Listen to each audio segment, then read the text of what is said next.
ইস্টবেঙ্গলের থেকে কত টাকার প্রথম বছরের চুক্তি হয়েছিল আমি জানি এটা একটু বলুন। এটা হাসির ব্যাপার হবে। বাড়াই থেকে 3,000 একটু খেলতে পেরেছিলাম বলে ওটা ডাক্তারটা বাড়িয়ে আর এমনি 2,500 কন্ট্রাক্ট, ওই 3,000 আর ডাক্তারটা 1,500 মতন দিয়ে এরকম আর কি 4,000 4,500 মতন ছিল আর কি।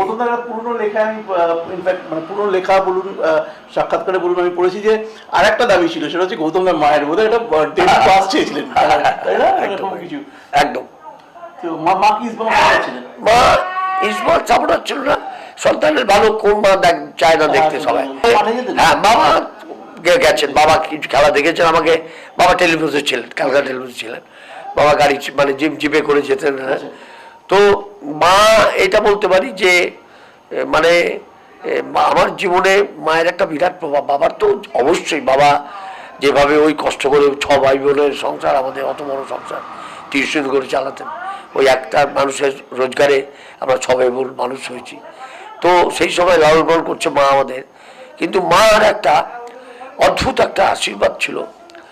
মা কয়েক বলতো যে তুই কখনো হারবি না, তোর কোনো ভয় নেই, তুই কোনো দিন তুই হারবি না, তুই ভালো থাকবি, তোর বাবা তোমার ভালো হবে, তুমি কোনো চিন্তা করো না। এরকম অনেক গল্প আছে। বাবা বলও কেটে দিয়েছে, মানে আমি হ্যাঁ বল কেটে দিয়েছিল। আমি খেলতে গেছি ইয়েতে চার্চের সাইডে, তো আমার জন্য বল এরকম বল আমার মামাতো দাদারা কিনে দিয়ে গেছিল।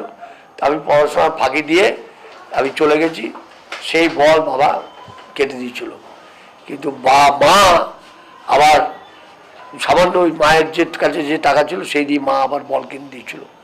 এবং এই যে হাইটের খেলা হতো, আমি তো অংশ পড়াশোনা করেছি, প্রচন্ড একটা চাপ ছিল, একেবারে সাংঘাতিক ডিসিপ্লিনের মধ্যে, মানে কল্পনা করা যায় না। কিন্তু ওইখানেও আমাকে ওই মাই বাবা রাগারি করেছে, সোমবার হলে বাবা পড়াতে বসে, এদিকে পাড়ার সব নামি সব মানে মানে মানে কি বলবো, সব নামি সব এরা, তাদের সব টিম আছে এক একজনে, তারা এসছে নিতে এসছে, তো এসে নক করছে। তো মা হঠাৎ ব্যাধি গিয়ে বলছে যে দাঁড়ান মা, ও যাবে যাবে যাবে যাবে মাসিমা, ও না গেলে তো আমরা হেরে যাবো, হাইটে খেলা হচ্ছে তখন এই তোমার ওই ইয়েদের কার্তিক সেটের ওই ইয়েতে তোমার রাজবাড়ি আর কি হতে, ওইখানে হচ্ছে খেলা, লোকে লোকারণ্য।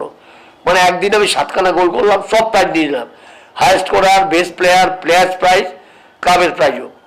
তো যাই হোক সেই প্রাইজেরও আমার বাবার কাছে মার খাচ্ছি, পড়া করে নিয়ে পালিয়ে গেছে। ওই মা আমাকে প্যান্টটা বার করে এনে মা একটা মিথ্যে করে মানে বাবাকে যে এই তুমি ওকে ছেড়ে দাও, বাথরুমে যাবে ওকে, তো মা ওই বলে মা বার